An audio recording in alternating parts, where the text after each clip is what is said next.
어느 날 석가의 제자들이 스승에게 와서 죽음의 문제를 어떻게 해결하면 좋겠습니까? 라고 물었답니다. 그래서 석가는 이렇게 대답했다고 합니다. 죽음은 나도 아직 경험해보지 못했으니 죽음의 문제는 각자 해결할 수밖에 없노라 라고 말이죠. 공자의 제자들도 어느 날 공자에게 와서 이렇게 물었답니다. 스승님, 죽음 이후의 세계가 어떠합니까? 그러자 공자가 대답을 했습니다. 이 세상의 일도 다 모르겠거늘 어찌하여 죽음 이후의 세계를 내게 묻는가? 라고 말이죠.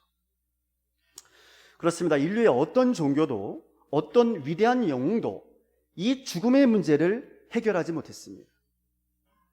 10년 만에 세계에서 가장 큰 제국을 건설한 알렉산더 대왕도요, 자신의 죽음은 피하지 못하고 30대에 죽었고요. 불로초를 찾아서 헤맸던 중국의 진시 황제도 49세의 젊은 나이에 병으로 죽었습니다. 고대 이집트의 왕들은 피라미드를 건설하고 그 속에 미라를 만들어서 한번 불사해 보려고 했으나 그 역시 부질없는 짓이었습니다.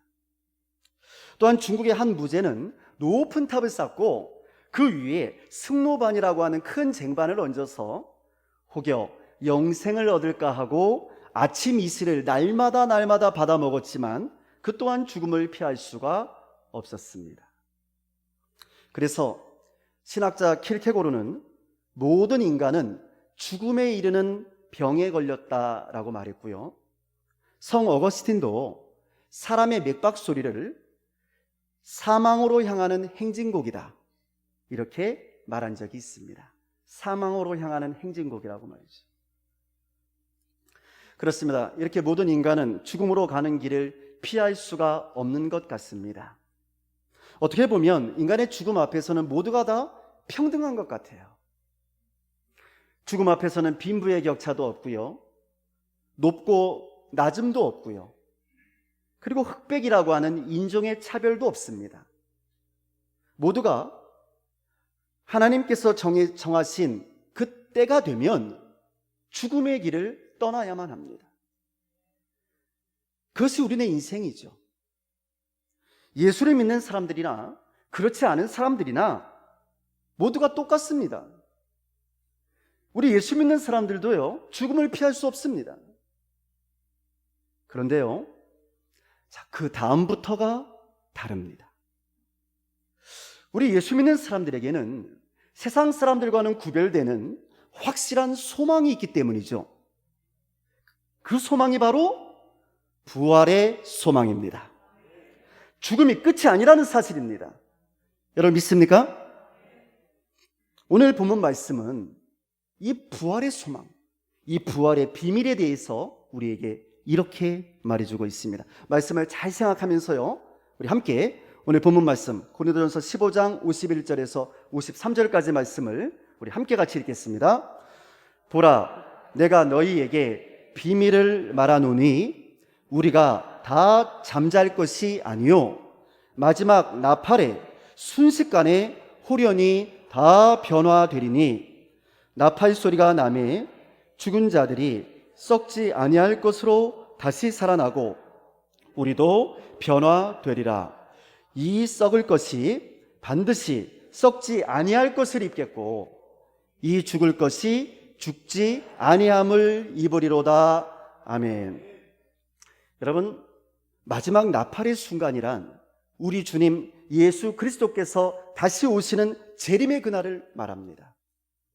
성경은 역사의 종말인 예수 재림의 그날에 죽은 자들이 썩지 아니할 것으로 다시 살아난답니다. 우리의 몸이 변하여서 썩지 아니할 몸으로 새롭게 변화된다는 거예요. 이것이 성경이 증언하고 예언하는 몸의 부활입니다. 근데 어떤 사람들은요, 우리가 부활하는 것은 몸이 부활하는 것이 아니라 우리의 영이 부활하는 것이라고 말하는 사람도 있어요. 그러나 그것은 성경적인 고백이 아닙니다. 여러분, 우리가 사도신경에서 어떻게 우리의 신앙을 고백합니까? 죄를 사하여 주시는 것과 그 다음에 몸이 다시 사는 것과 그리고 영원히 사는 것을 믿사옵나이다. 아멘. 그러니까 몸이 다시 사는 거예요. 여러분, 몸이 부활하는 것입니다. 여러분, 속지 마시기 바랍니다. 왜 어떤 사람들이 영의 부활을 말하는지 아십니까? 그것이 믿기가 훨씬 쉽거든요. 우리는 사람이 죽었을 때 그 몸이 매장되어서 썩어지거나 아니면 불에 태워서 화장을 하거나 사람의 몸이 재로 변해서 없어지는 것을 봤거든요. 그러니까 몸의 부활을 믿기가 어려운 겁니다.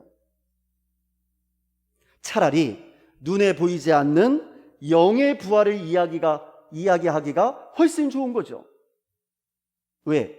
눈에 보이지 않으니까. 그러나 성경은 분명히 몸의 부활을 말하고 있음을 우리는 알아야 합니다. 물론 여러분, 성경이 말하는 이 몸의 부활은요, 지금 우리가 가지고 있는 이 썩어 없어질 지금의 육신과 같은 형태의 몸의 부활을 말하는 것은 아닙니다. 오해하지 말아야 돼요. 그러니까 우리가 어린이로 부활할 것인지 노인으로 부활할 것인지 그런 오해를 할 필요가 없다 그 말입니다. 이런 썩어 없어질 몸의 부활을 말하는 것이 아닙니다. 성경이 말하는 몸의 부활은 우리가 알지 못하는 우리의 이성이나 우리의 과학으로 전혀 이해할 수조차 없는 전혀 다른 차원에서의 몸의 부활을 말합니다. 그러니까 여러분, 차원이 다른 거예요. 차원이. 썩어 없어지지 아니하는 영생하는 몸으로서의 부활을 말하는 것이죠.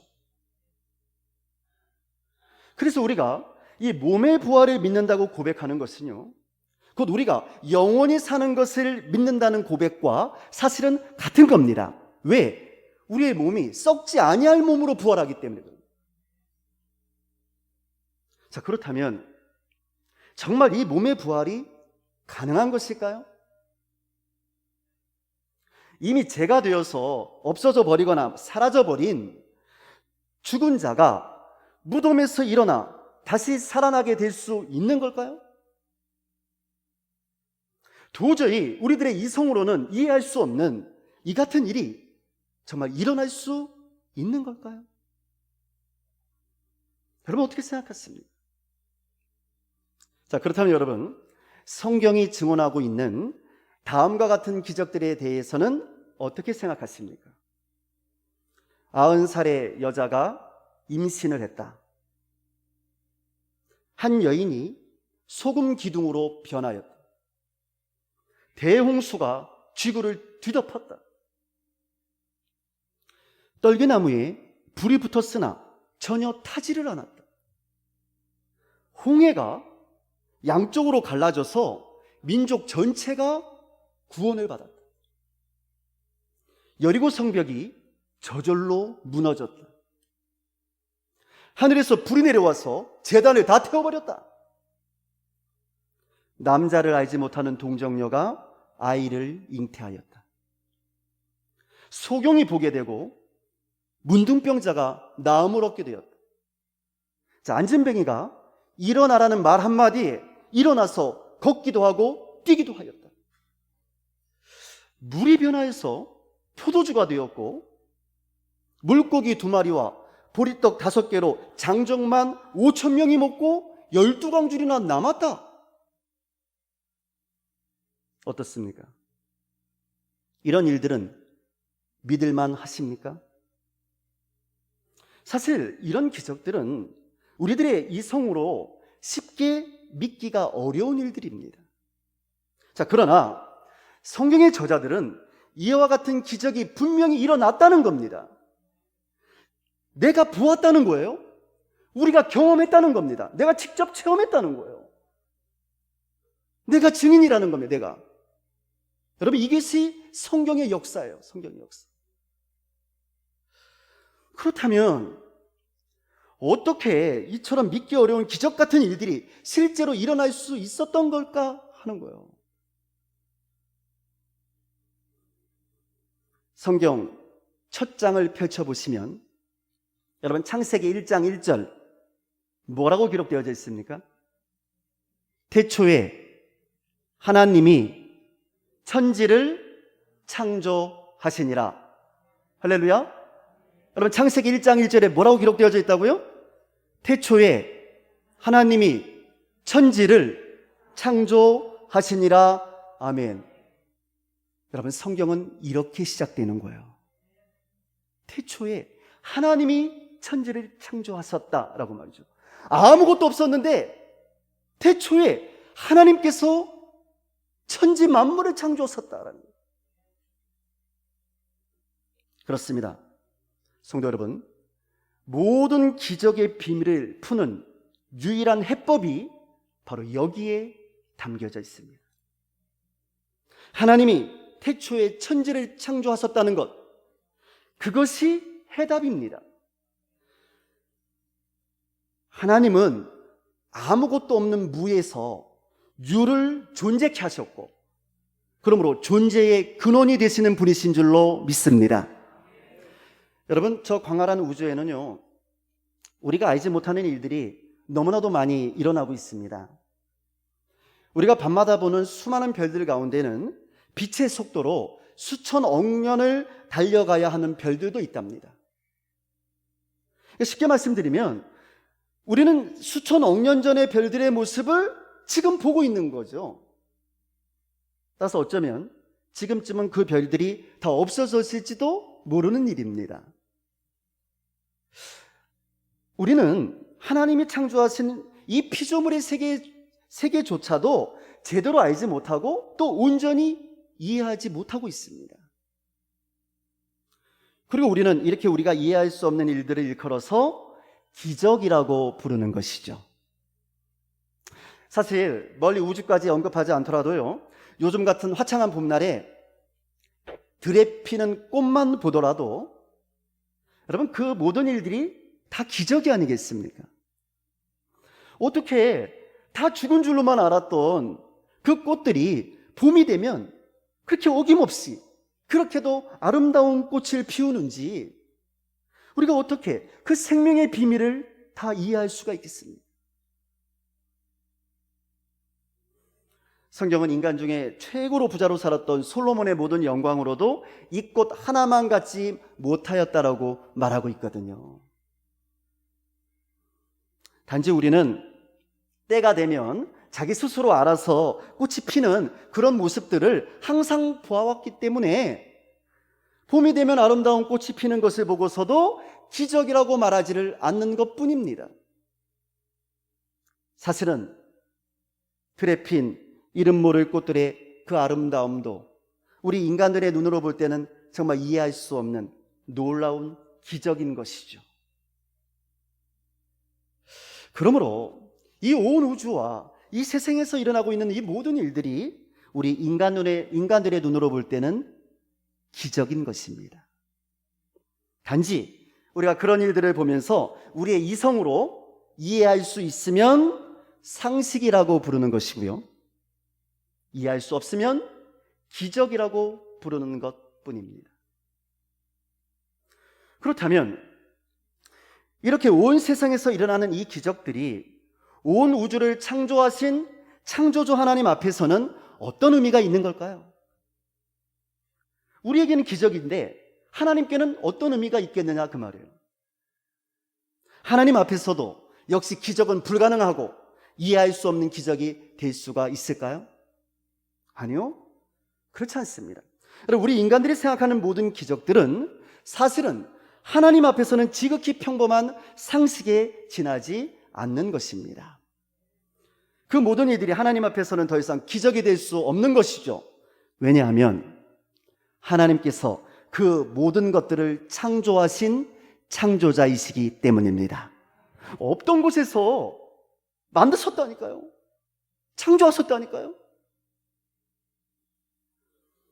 자, 그렇다면 우리 인간들의 죽음과 부활은 어떠할까요? 생명의 근원이 되시는 창조주 하나님 앞에서 우리들의 죽음은 어떤 의미를 갖고 있는 걸까요? 여러분, 원래부터 존재하지 않던 사람에게 생명을 불어넣으셔서 살아있는 존재로 만드신 분이 하나님이십니다. 흙으로 사람을 지으시고 그에게 생기를 불어넣으셔서 사람으로 만드셨죠. 자, 그렇다면 이제 우리들의 죽음이라는 것이 하나님 앞에서 끝이 될 수가 있겠습니까?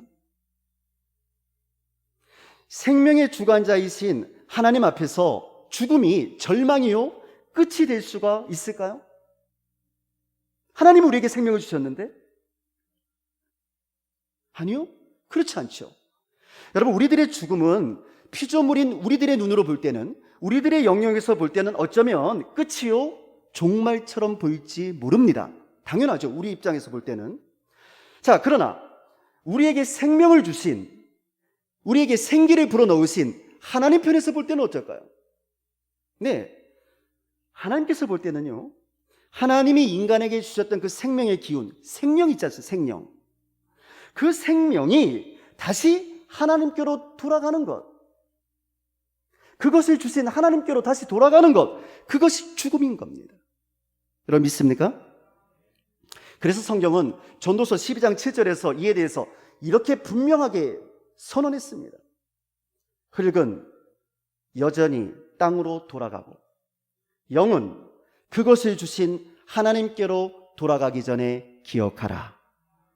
누구를 기억하라고요? 하나님을 기억하라고요. 어떤 하나님이요? 창조주 하나님을 기억하라는 겁니다. 그래서 여러분, 우리의 생명이 다하는 날, 우리에게 죽음이 임하는 날에 우리의 몸은 흙에서 왔기 때문에 흙으로 돌아가는 겁니다. 서운해할 필요가 없어요. 흙에서 왔으니 흙으로 가야죠. 그러나 우리의 영은 흙으로 돌아가지 않습니다. 우리의 영은 우리에게 영을 주신 창조주 하나님께로 돌아가는 줄로 믿습니다. 그것이 하나님이 만드신 생명의 법칙이요, 자연의 법칙인 것입니다. 자, 그렇다면 부활은 어떨까요? 사람이 다시 살아나는 부활은 어떻습니까? 사실 부활은 사람들의 눈으로 볼 때는 전혀 불가능한 일이죠. 네, 있을 수 없는 기적입니다. 그래서 이 땅에 존재하는 수많은 종교들도 감히 부활을 이야기하지는 못했어요. 그러나 생명의 근원이신 우리 창조주 하나님 편에서 볼 때는 어떨까요? 우리에게 생명을 주신 그 하나님 편에서 볼 때는 어떨까요? 정말 부활이 불가능한 일일까요? 하나님께서 아무것도 없는 무에서 유를 창조하셨는데도요,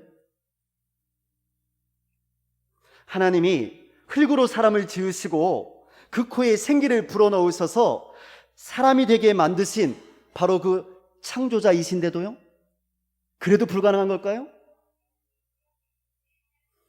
그 창조자 앞에서 부활이 불가능한 일이겠습니까? 없던 곳에서 생명을 만드신 분이신데. 그래서 여러분, 괜찮은 겁니다. 네, 우리가 죽었을 때 매장을 하든지 화장을 하든지 괜찮은 거예요. 다 똑같은 겁니다. 네, 우리 하나님 편에서 볼 때는 다 똑같은 거예요. 여러분, 생명을 주신 하나님께서, 아니 처음부터 생명이라는 것을 존재케 하신 창조주 하나님께서 죽은 생명을 다시 살리지 못할 이유가 하나도 없지 않습니까?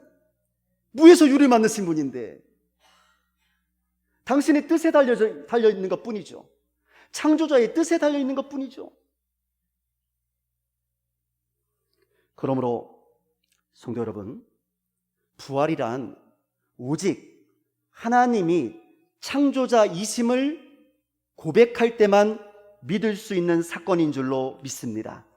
하나님을 창조자로 고백하는 사람만이 부활을 믿을 수 있어요.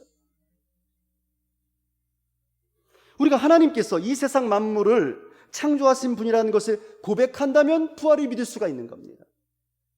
그러므로 부활을 믿지 못하는 사람은요, 하나님이 이 온 세상을 창조하셨다는 사실도 믿지 못하는 사람입니다. 하나님이 창조주이신 것을 믿지 못하니까 그 하나님의 약속, 그 창조주 하나님의 약속, 부활을 믿지 못하는 겁니다. 창조주 하나님을 믿는다면 그 창조주 하나님의 약속인 부활도 믿을 수 있는 줄로 믿습니다. 사랑하는 성도 여러분, 온 세상을 창조하신 전능하신 창조주 하나님께서 이 세상에 부활을 선포하셨습니다. 하나님의 아들 예수께서 부활하셔서 죽은 자들의 첫 열매가 되셨습니다. 그리고 하나님의 아들 예수께서는 요한복음 11장 25절에서 이렇게 말씀하셨습니다. 나는 부활이요 생명이니 나를 믿는 자는 죽어도 살 것이다. 그리고 실제로 당신 자신이 십자가에 달리신 지 사흘 만에 죽음의 권세를 물리치시고 부활의 첫 열매가 되신 줄로 믿습니다. 오늘은 바로 온 인류에게 이렇게 부활의 소망과 확신을 주신 우리 예수님의 부활을 축하하며 또한 기뻐하며 감사하는 주일입니다. 성경은 하나님의 아들 예수님의 부활을 통하여서 이제 예수를 믿는 우리 모두에게도 부활이 있게 되었음을 오늘 본문 51절과 52절에서 이렇게 선포합니다. 보라, 내가 너희에게 비밀을 말하노니 우리가 다 잠잘 것이 아니요 마지막 나팔의 순식간에 호련히 다 변화되리니 나팔 소리가 나매 죽은 자들이 썩지 아니할 것으로 다시 살아나고 우리도 변화되리라. 아멘. 기도하겠습니다.